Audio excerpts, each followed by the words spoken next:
she's got to learn how to do things on her own, right? She's got to make some mistakes, and she's got to learn to do everything.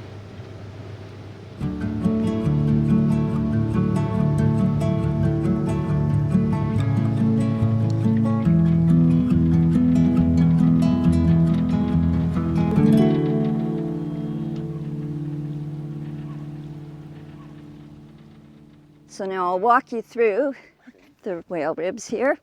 Freedom Cove, British Columbia. Population, 1. It's a magical place here. Her name is Catherine King.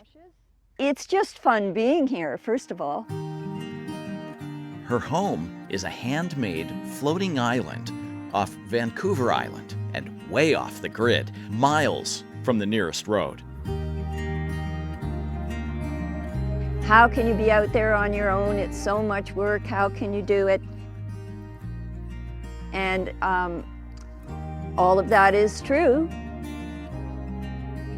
But I've always lived this way. You know, I've been out here 37 years now. She hasn't always been alone. Catherine and her husband Wayne, both artists, built this 500-ton paradise, piece by reclaimed piece, over decades. Everything you're walking on here is recycled old fish farm systems. So you can see we have the floor from an old hockey rink. Our whole place really is a big installation art piece. Wayne passed away a couple of years ago. It's lonely without him. I miss him greatly.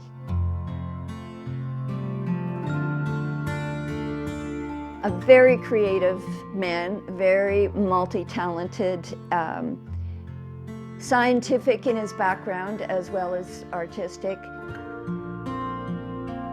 Wayne used to carve here, and my carving desk was over here, but now I'm using his.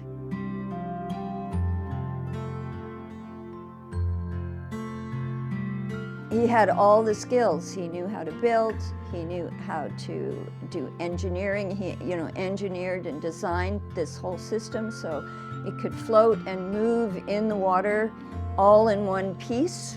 The way he tied it to shore, it's in a spiderweb formation, so we just flow back and forth so all the buildings don't bump into each other. If he didn't know how to do something, he'd figure out how to do it.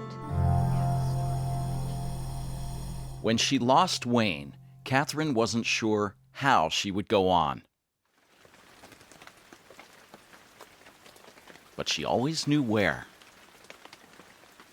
Just being in the energy of this place, it's a very personal, transformational experience. Everything she needs sits atop this half-acre of floating platforms. I grow all of my own vegetables, and I have fruits and berries. Working in my garden is a pleasure.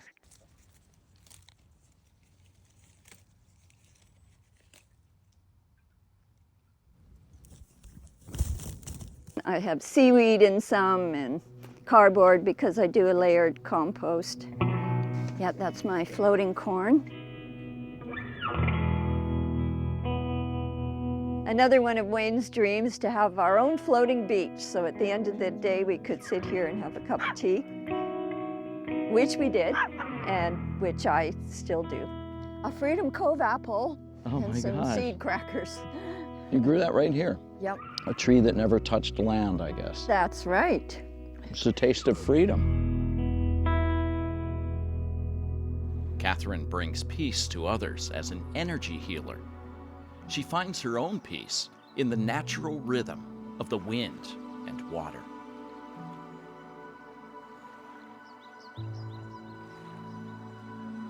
I still dance every day. I do Tai Chi and Qigong and Pilates and yoga. So I have a whole regime I do to keep myself strong, and you have to when you're living out here because the work is very physically demanding. Wayne said we were like homesteaders, so he always wanted me to have my chores and him to have his, so now I've had to learn all his as well, and I've managed to do that. This is our gallery building. Right up till 2 weeks before he passed, he'd come out here. Even if he only had the strength to do 5 or 10 minutes, he'd do it. Removed all my work for now. I just have Wayne's work in here to honor him, and I'll just keep doing that until I feel differently. So you'll see a lot of pieces in process. I plan to finish them all, so I have to live a long time. She lives alone, but never lonely. I'm blessed that I've got lots of family and friends that are coming to visit me and stay. And I've always been, even though both of us living out here, we've always been people. And so the world has come to us. Her son Shane has his own floating home nearby. He's the one who brought me here. We're going to see what's going on here. Emma and Joy never leave her side. At some point every day, I go out for a paddle. We're going to go around to the beach. The Chihuahuas like to be in the boat.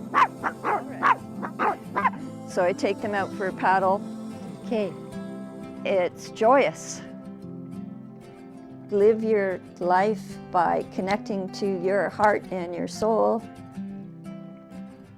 Catherine King still finds her freedom at Freedom Cove. Living in harmony with ourselves adds that harmony to the world. Whatever your dream is, follow it.